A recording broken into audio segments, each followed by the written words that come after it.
Assalamualaikum warahmatullahi wabarakatuh. Jara jirtu hordoftoonni tiktokiyya.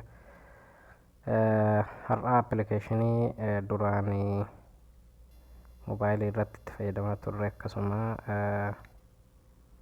apdeet godhaatii karaa zeeniitiin illee itti fayyadamaan isiniin jedha. Appilikeeshiniin kun baay'ee bareeda.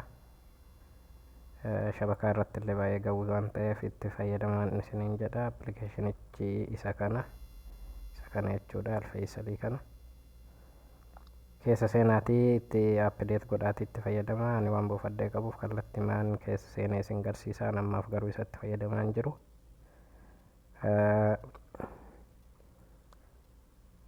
Yoo itti fayyadamuu barbaaddan karaa isaa isin garsiisaa. Jalqaba apdeet gootaniiti. Apdeet yoo barbaaddan iddoma kana dhuftan jechuudha. Yeroo gabbuufattanii kaatan iddoma kana dhuftan jechuudha. Apdeet isii jettu sana jechuudha. Isii tana jechuudha. Iddoo kana dhuftanii apdeet gootanii achi booda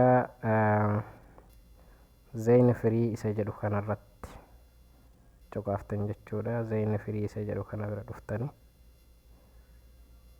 isa kana bira jechuudha. Isa kana bira dhuftanii okeetti gootanii achi booda iddoo kana dhuftan jechuudha. Filannoo kanneen keessaa ani isa sarvarii duwwaa jaha kanarratti hin fayyadama. Isa kanarratti hin fayyadama jechuudha.